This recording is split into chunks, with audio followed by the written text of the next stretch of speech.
Ooh, DeDeDe, looks like you put on some weight there.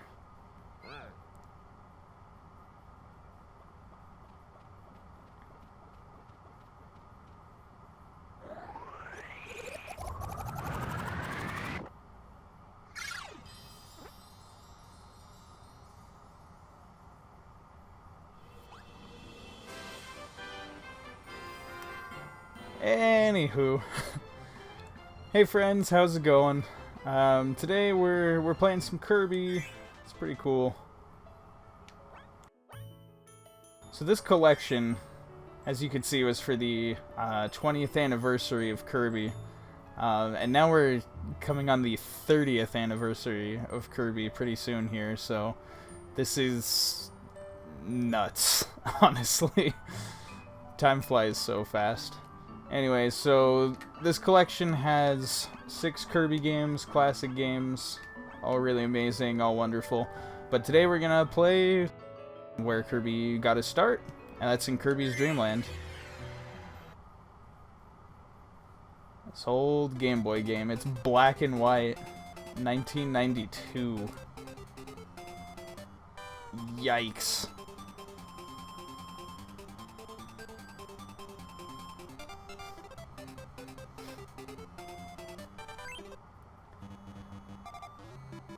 So we're gonna get started on the first stage, Green Greens. So like I said, this is the first Kirby game, and honestly, it's pretty amazing to see just how humble of a start this is, considering where Kirby has gone these days.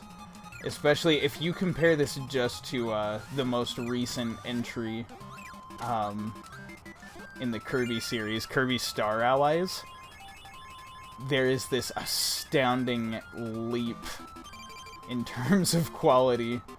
And when I say quality, I'm talking about production value and all that. I am by no means saying that this is a bad game. This is, for a first game, not to mention for a Game Boy game released in 1992, this game is fantastic.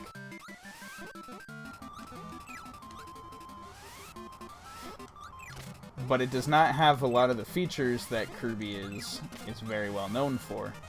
Like, I can't copy the powers of any other enemies. He just, you know, Kirby just sucks stuff up, and he spits it out. And that's like the entire game, and he can fly. There's like really nothing else to it.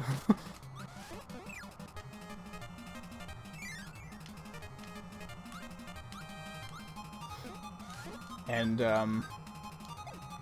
honestly, this game is not a very long game. For somebody playing for the first time, it may take you, I don't know, 2 hours maximum, probably not even that. Like 40 to 50 minutes. And then if you know what you're doing, you can beat the game as quickly as like 20 to 30 minutes. It's a very short game.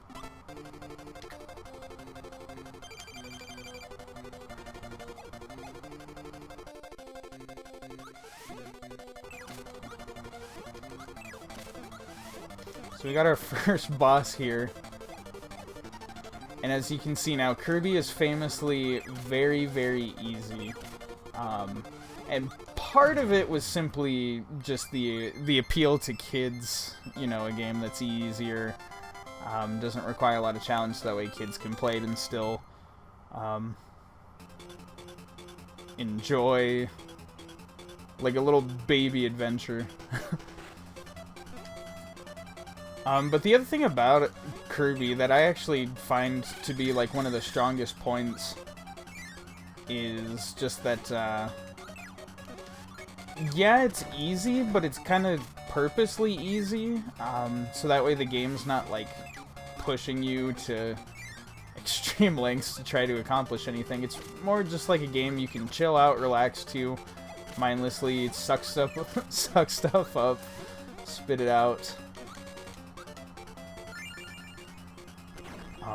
And for me personally, having been a Kirby fan for a long time, all of this stuff, yeah, it was challenging when I was a kid, when I didn't know how to play video games or anything like that. But nowadays, I just enjoy Kirby because it's so relaxing.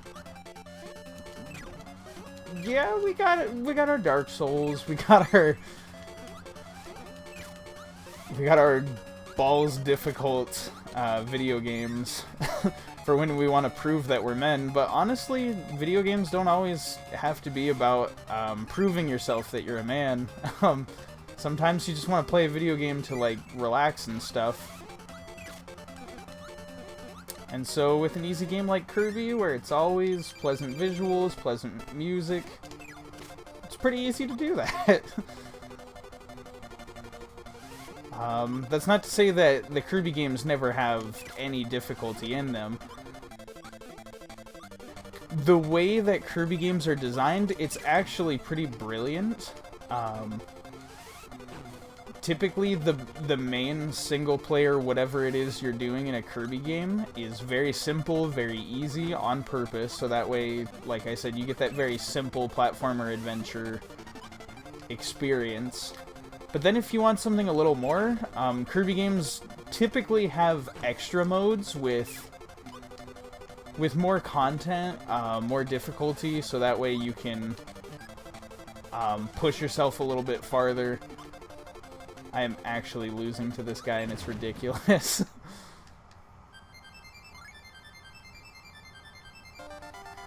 But yeah, look at that. We've already beaten 2 of the... How many levels are there? 5 levels in the game. Extremely, extremely short game.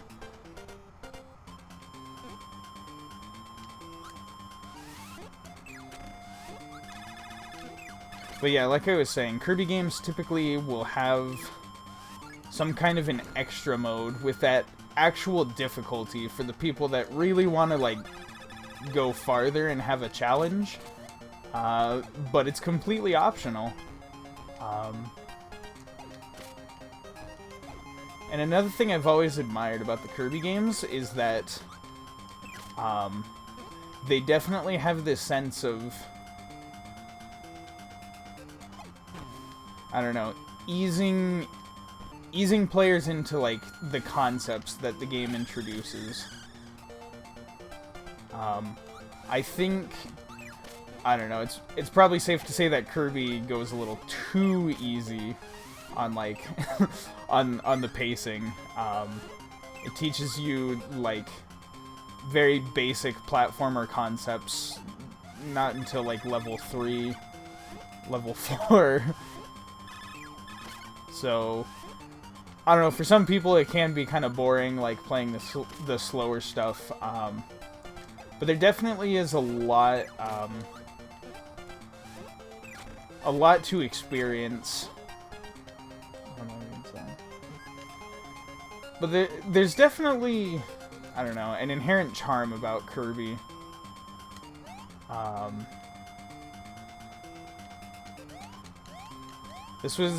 This game was made kind of in an age where no one was completely sure, like,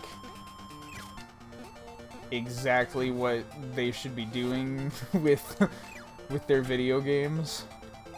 Because, I mean, obviously there was no, like, clear concept of, like, this makes a good game, this makes a bad game. There was just none of that. There was just people, you know, like they're in the Wild West, just lawlessly making games. And some devs at HAL Laboratory were just kind of like, hey, you know what? Let's make a cute little platformer game. Give ourselves like a cute mascot character.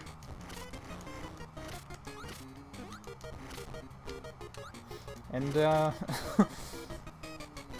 as a result, Kirby came to be. I just wanted to make something that would be, like, very simple. Almost, the purpose of the Kirby games is almost designed to, like, ease people into video games. Because every single one of the Kirby games has this really, like, slow, intricate, like, helping the players figure things out philosophy to its design. Right down to, like, the racing game Kirby spin-off. The only controls that it has is you steer with the control stick, and then literally anything done in the game is just done with a single button. It's, like, just the control stick and A.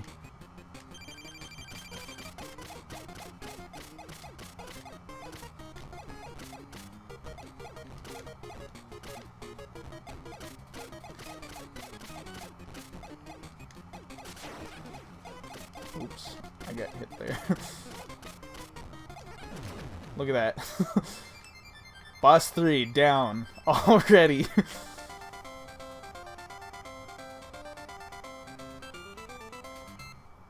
We'll be getting some more difficulty once we get into that extra mode. For now, it's just kind of a casual romp.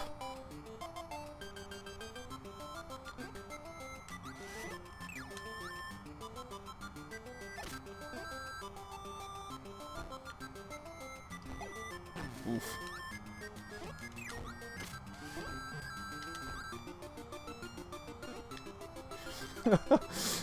Ninja-like reflexes. Now these enemies are pretty interesting because you can't eat them, or else they'll do that. They'll chase after you and try and explode. It's kind of interesting, like,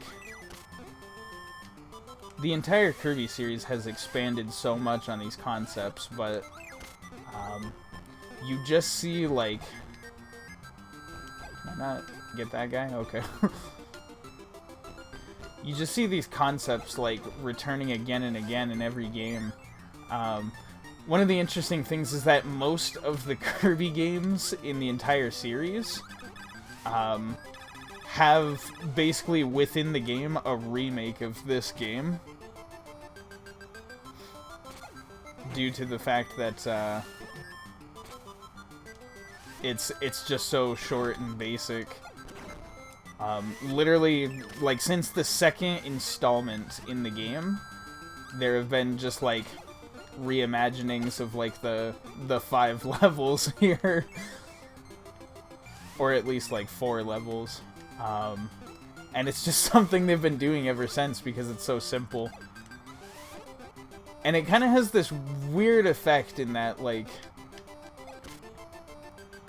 you just constantly see all of the content from the first Kirby game over and over again in every installment. And on the one hand, this is a little secret area, by the way. You can get yourself a spicy curry and fly through this area.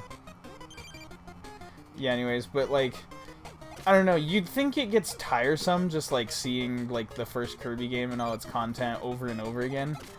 And I mean, maybe it does, but, like, I don't know, they found very tasteful ways to just constantly, like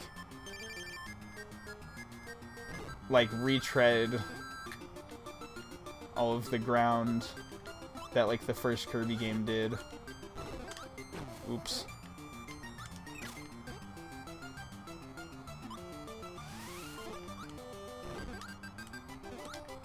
Ooh, I'm not playing too good. I might actually lose my hashtag gamer cred and die right here.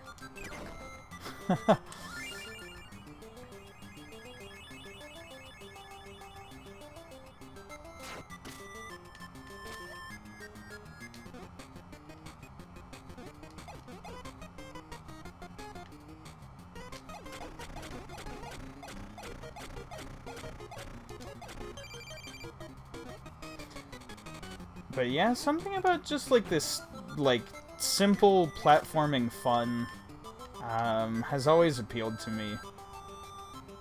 And that's one of the things. Even though Kirby games are easy in their nature, they're always quality games.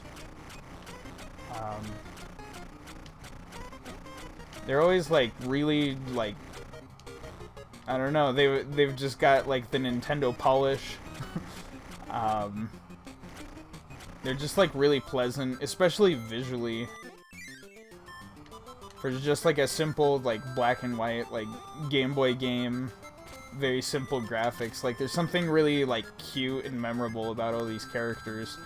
And the fact that like Kirby has been around for so long, I think is just a testament to like just how amazingly designed these characters are, because they're so simple and so like inoffensive. But you can always, I don't know, you can always vibe with Kirby. Anyway, so this here, I haven't been talking too much about like what's actually happening in the game. Oh, shoot. So this boss right here, this is Kracko. He's become one of the major staples in the Kirby series. In most of the games, you'll see this guy. Him and Wispy Woods, the tree that I fought at the beginning of the game. You'll almost always see these two in a Kirby game. Kracko has personally always been one of my favorite bad guys in the Kirby games. I've just always really liked his design, and they always find cool ways to like change it up with Kracko from game to game. So anyways, now we're on the last stage in the game. This is Mount DeDeDe.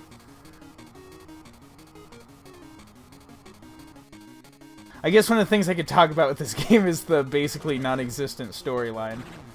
But all you really understand is that DeDeDe, this penguin mofo right here, DeDeDe took all of the food in the what is it, in Dreamland, which is the kingdom they're in, I guess. And it's kind of weird because DeDeDe is like the king, but like nobody cares that he's the king. He just kind of showed up one day and was like, "I'm the king of this place," and nobody stopped him. But yeah, DeDeDe took all the food in the land. So as Kirby, we're going through, we're beating up all of the bad guys, beating up DeDeDe's henchmen, we're getting the food back. It's a very basic plot, especially when you compare this to like where the Kirby series goes, destroying gods and eldritch abominations and all that.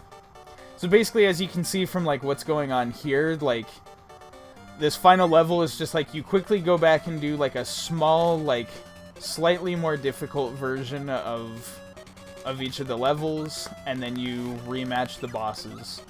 So it kind of creates like a boss rush scenario. Also interesting enough, that item is just like a second little Kirby that's just like dancing around. And if you touch it, it kills all the enemies on screen. Oops. I thought I was standing on that pass-through platform.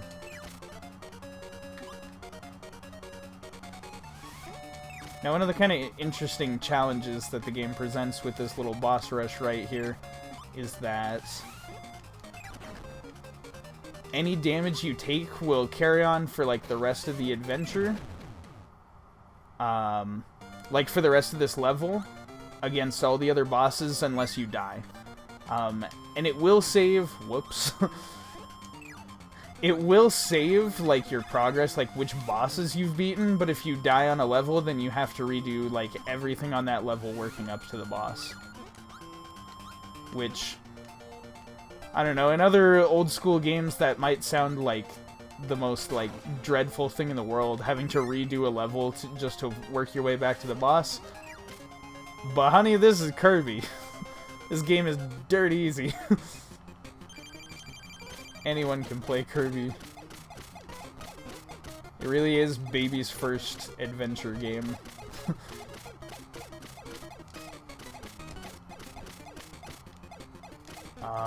Oh yeah, one of the things I was talking about, how Kirby like really eases players into like different concepts in gaming. I think one of the best examples of that was Kirby Star Allies, how it basically, like, rather than being a 3D game, it took the entire game... Oh, shoot! Well, I died. I gotta hand in my my gamer's badge. I died in Kirby's Dreamland.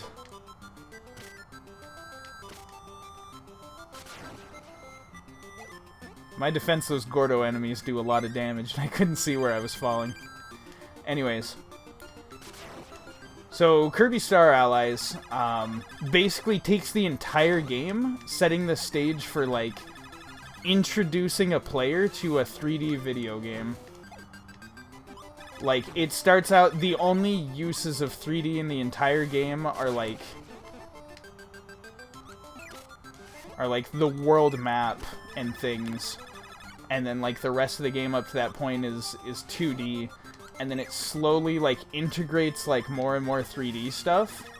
And then the final boss battle of the game is, like, in complete 3D. With, like, full, like, 3D controls. You can move, you can jump, all of that. I'm not doing fantastically. So that's just one of those examples of how Kirby does that. So this is King DeDeDe. This is the first bad guy Kirby ever fought. Such humble beginnings. So basically he'll attack, and all his attacks leave these little stars lying around. And you want to use those to, like, suck up and hit back at him. It's actually a pretty cool concept for a boss, because it completely requires you, like, baiting his movements. But then he can do stuff like the inhale, just like Kirby. Or that little face slide.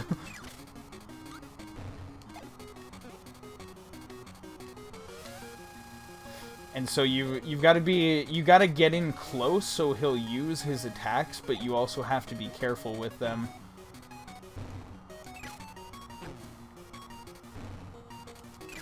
It's a neat little boss fight. It requires a little bit of strategic thinking. Well, I mean, as much strategic thinking as Kirby requires.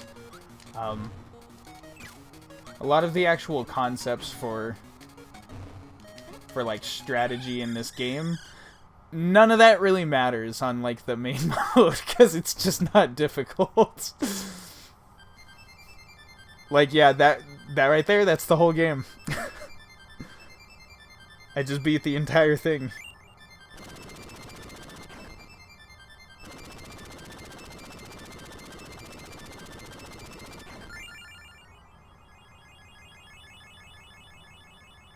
And so now Kirby carries the castle away, and it's just dropping out all the stolen food.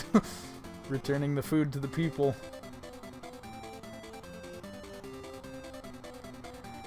And that was it.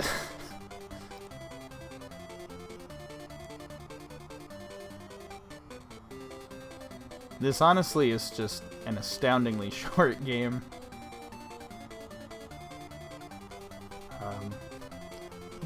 But it's just such a cute, charming little game.